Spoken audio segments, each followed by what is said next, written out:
Yep, they'll never find me here. Ah, shit. Wait, what the fuck? What the fuck? Fucking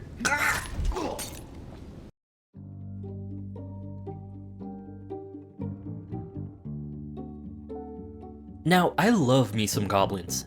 Krenko the mob boss, Skarsnik the warlord, and Michael Reeves are some of my favorite goblins in media. But a new goblin has caught my attention, and that is Styx, Master of Shadows. This game was developed by Cyanide Studios in an incredibly impressive first attempt in the stealth genre. I wouldn't call myself a huge stealth fan, but I do love Splinter style in Assassin's Creed back when Ubisoft at least pretended that stealth was a mechanic. And to my surprise, this little goblin game blended together everything I loved about the stealth genre.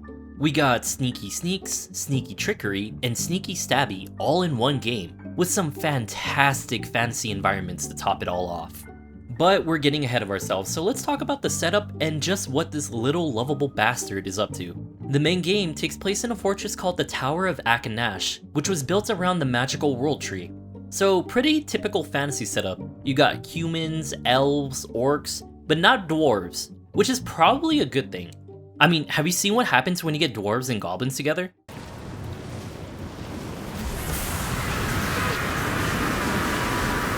So, unlike most fantasy settings, the world tree produces a magical resource called amber, which practically everyone in the world is addicted to. It is so sought after, wars between races such as the humans and elves have been fought over it. Styx is attempting to make his way to the world tree along with freeing a friend in prison in the fortress while he's at it, but he gets caught and is now being interrogated. The game begins a few days before these events as Styx tells his captors what he was up to until he got caught. So it's not a complicated setup, but just wait until later on when I talk spoilers because there's a few things that were set up very well from the start of the game. Gameplay wise, even though Styx is facing overwhelming odds, he is luckily blessed by the powers of Amber, giving him magical powers. These powers give him vision to detect points of interest along with enemies, invisibility for when my dumbass fucks up and needs a get out of jail free card, and finally the ability to create a clone of himself, which Styx can control to either get through a tight space, or just straight up die for him so he could get to the next area. If magical addictions weren't enough for you, Styx has a selection of items he could use to get him out of a jam. This ranges from balls of sand to take out light sources from afar, knives to kill some idiot that won't move out your way, and acid vials I never used because I never needed to hide bodies. I'll explain more on that later. These powers and items come with their own skill trees you can level up to earn new mechanics and abilities. Now, this is a stealth game, so there are plenty of ways to get through the game non-lethally. In fact, you earn bonus XP if you do. But my man was named after the river Styx, and he's gotta let that water flow. If you invest into the killing tree, Styx will learn new ways to kill guards while staying hidden, turning him into a little green ball of death. If you want something more on the trickster side, Styx can upgrade his clones, giving them the ability to kill unsuspecting victims without putting you in harm's way. This skill tree system offers Styx more freedom in his playstyle, allowing you to shape him in whatever style you want. Also, there's one skill tree that is locked from the start of the game, and it doesn't unlock until you beat the game. Just so you know, cause I mean, what kind of dumbass would save points for nearly half the game waiting for it to unlock? With a wide selection of tools and powers, Styx offers this freeform puzzle solving style to its gameplay. You could use your powers to create easy solutions to your problems at the cost of needing amber to fill your power gauge, or you could use items to help you get through a level. And while there are plenty of ways to earn more sand and knives, they aren't instant problem solvers like the amber powers are. What isn't a problem solver is the combat in the game. The way combat works is you must parry your enemy a few times before you can land a killing blow. Think of it as Osu but for serial killers. In a one-on-one, Styx is actually a competent fighter, but in this game, fighting is loud and will attract more guards who will join in on the fight and just fucking kick the shit out of Styx until he is dead. In these situations, you cannot win the fight, but remember, that is because fighting is a last resort for when you really botch the stealth. Yeah, you could spend points to make fighting easier, but trust me, fighting doesn't get easier when everyone goes at you like it's a fucking gang initiation. Now that we covered mechanics, let's talk about the best part of the game. Not only are the environments absolutely beautiful, they are also large and full of secrets waiting to be discovered. The game will give you an objective marker, but how you get to that objective is totally up to you. You could climb up high above all the guards and risk falling to your death, Or you could stay down low, finding secret tunnels and passages to traverse the map. There are a ton of these secret passages, by the way. It wasn't uncommon for me to die, load a checkpoint, and suddenly realize there was actually a much easier path through the guards to take. All you gotta do is look around and experiment. The game blatantly wants you to make choices when it comes to map traversal. Here, I had a choice to either go high or low to reach my objective. Seeing the low route had a decent amount of light and guards, I decided to go high. And with that, I was able to use ledges and shadows to my advantage to get to my destination. Although I got curious and I decided to check the low route, and I realized while it seems more populated, it's still totally doable. Now, why wouldn't you just take the less populated route each time? Well, that's because if you take a risk with a populated route, the game will reward you with valuable items such as amber vials to pickpocket and knives lying around. This is fantastic map design because every area and route has a purpose and isn't just a matter of choosing the easiest way to the objective, but instead a matter of choosing when you want to risk being caught in exchange for rewards and collectibles. When I say risk being caught, I mean it. The game almost wants you to screw up and be seen. If you're not careful, you'll be caught by a guard who was in a blind spot the game purposely obscured to make you pay for not properly checking your corners. If you played other stealth games, you'll know the primary thing you're looking for is an opening in the patrol pattern of the game. But Cyanide knows this and decided to make each patrol pattern complicated with different cycles. Some patrols will have a huge amount of guards, meaning you will only have a tiny little opening to get through, while other paths give the guards these weird rhythms in their patterns to throw you off. Sometimes they'll stop to do something for a decent break, and other times they'll move away faster than they did last time. By making the timing of the guard's actions random, you have to be careful when you choose to make your move. This isn't a bad thing, in fact I loved how complex these patrols got. The game does a great job of never making you feel safe, and I was constantly tense every time I was about to make a break for it, not knowing if a guard pattern will change or if a sneaky little shit was hiding in the corner that I didn't check. While the game totally nails a lot of the gameplay aspects, there are a few downsides as well. The first being the AI and its sighting. There were a few moments in the game where Styx would be covered by objects, but because he wasn't crouching, the guards would still spot him. It's really weird. It's almost like the game doesn't acknowledge the objects in view if Styx isn't in stealth mode. The line of sight stuff doesn't stop there. I mean, look at this clip. I'm right in front of the dude in a dimly lit hall and he can't see me, but that fucker behind the boxes can? Yeah, it's very inconsistent, and there are times where the guards themselves will bug out and will be locked into place for a good bit until they can figure out what their path is again. I'm assuming this happens because their pathing was interrupted and the game is having a hard time resetting them back into place. But the time it takes for them to reset feels like forever at times. Although the AI bugging out might at least give an in-universe explanation on why they don't do anything if a body is discovered. As I said earlier, you could use acid vials to quickly take care of bodies, but later on in the game, I realized there is practically no consequence to the guards discovering a body. I mean, yeah, sure, they might search just a bit more thoroughly than before, but other than that, nothing happens. No raising of the alarm, no calling in extra reinforcements, or checking dark corners of the room. You could just slaughter your way through the room, and you'll honestly be rewarded for it since you'll have an easier path to cross now. Now, to get just a tiny bit more nitpicky, I'm not sure if this is a bug or something, but Styx can't cross ledges that are connected to each other for some reason. Which is weird, because I mean, that's a staple in the stealth genre, and Styx could do way more impressive physical stuff than that, so I'm not sure why you can't just, like, do it. It's right there. Right fucking there, Styx. Just extend your little green hands and grab it. This can make situations harder because you'll need to jump to the ledge that is just 2 inches away from you, and sometimes it will alert the guard to your position.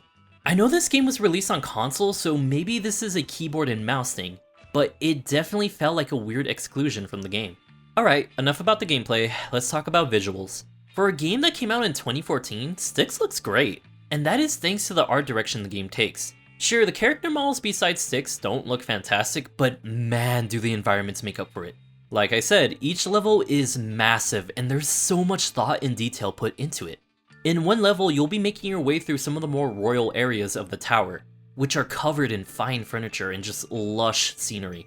While in other levels, you'll be in the tower's underbelly, crawling through dungeons and prisons where that rich scenery turns into something more dark and moody. Sometimes you'll be out in the middle of the day, sometimes you'll be in the dead of night. But unfortunately, those environments are pretty limited. And when I say that, I don't mean the game is short. After the halfway mark, Styx will actually have to make his way back to where he started the game, meaning you'll be playing each of the levels twice. Even though I'll totally gush about how I love these maps, I still don't like the idea of reusing them. Sure, it may be nice to go back to those areas with all your new powers, but I'm a little bitch boy who constantly needs new things, so this is something I will complain about. Okay, so audio. The moment of truth has arrived. Normally that's an easy fix, just lower the effects volume and higher the voice, but the game doesn't give you that option. Another example of the poor options this game has is there are no audio sliders for voice, only effects and music.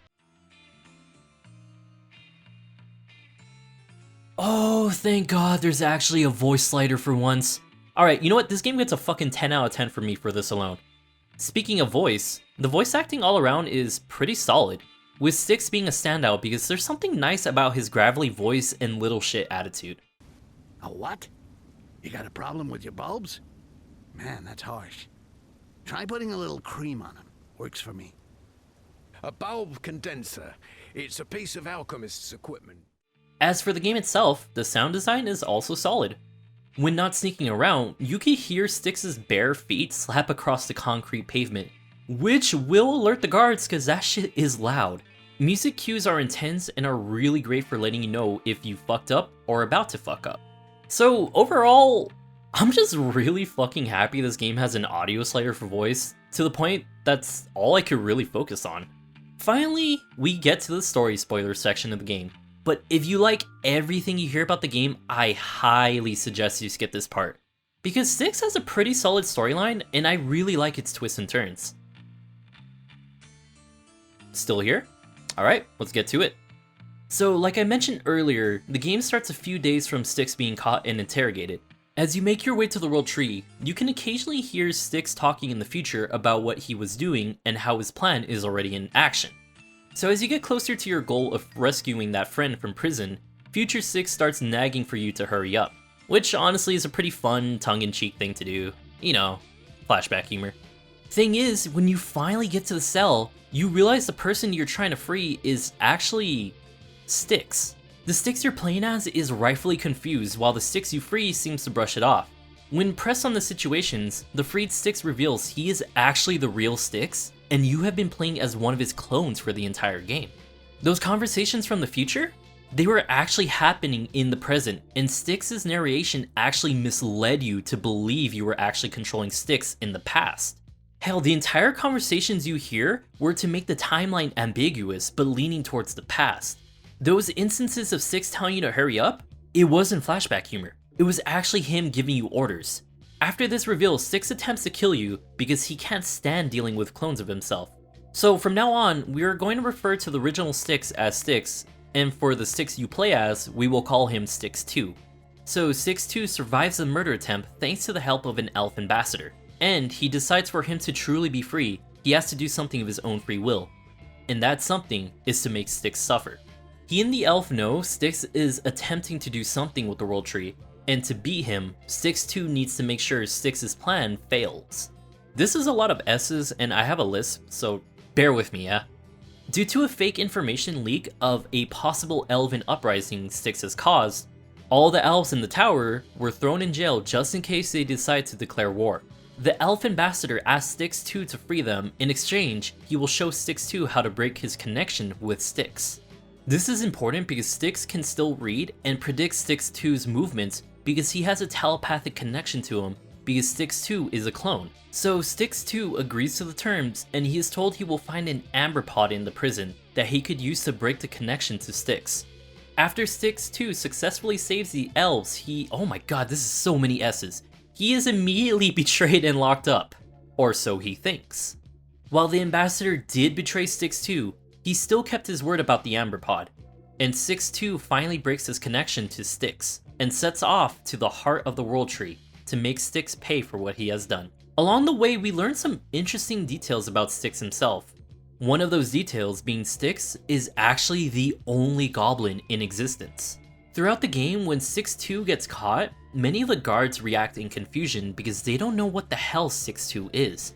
In fact, at the start of the game, the humans theorize Styx is a creation of the elves.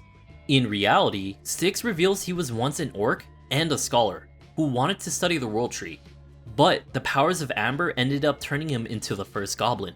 With that reveal, Styx 2 finally makes it to the World Tree and has his showdown with the original Styx, who uses his clones to fight him. When that fails, Styx 2 manages to get his hands on the one thing Styx has been trying to get this entire game, the heart of the World Tree. Styx pleads with his clone to let him have it so his suffering can end. In exchange, he will let Styx 2 go. Unfortunately for Styx, Styx 2 wants his freedom, and to earn it, he has to make Styx suffer. He destroys the heart of the World Tree, and in the most Chad move ever, Styx 2 says he won't even let the original have the pleasure of revenge and fucking throws himself off of the World Tree to die in the Amber Pit. Styx 2 is happy with his death because he knows it is what he chose and not what someone ordered him to do. That is, until the Amber Pit does something unexpected. When Styx 2 drowns in the Amber Pit, we see thousands of goblins start to crawl out of it. These goblins are feral and attack the original Styx, overpowering him and devouring him while he helplessly screams for his life. Later, Styx 2 managed to survive the whole ordeal and crawls out of the Amber Pit, realizing he has just given birth to the goblin race in this world. The feral goblins are starting to develop a conscience and are calling out to Styx. The game ends with Styx reaffirming there is no one like him, and leaves open the implication that he might just become the de facto leader of the goblin race. Sure, the plot twist may have not been entirely original, but the execution put into it, along with Styx 2 having a full-blown existential crisis and realizing he is not an individual, makes for a fantastic story and a unique personal struggle to watch our protagonist fight with. It's really just an example of how solid writing with a unique perspective can make even the most common story cliche unique and engaging. After all that, I have to say, Styx has earned his spot with some of my favorite goblins in media.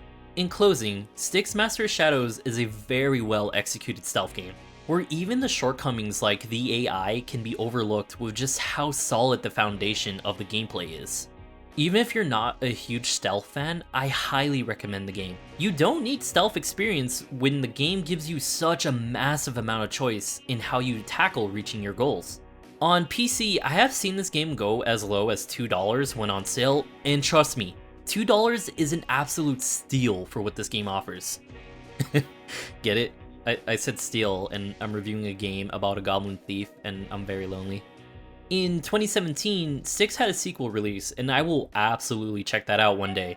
But until then, why not join me in experiencing what this game has to offer? I'm Chris from Genuine Chill. If you liked the video, you should like the video, and please subscribe if you like what you see. For my next video, as always, I have no clue what I'm doing next, but the surprise is part of the fun, right? Thank you so much for watching, and I hope to see you next time.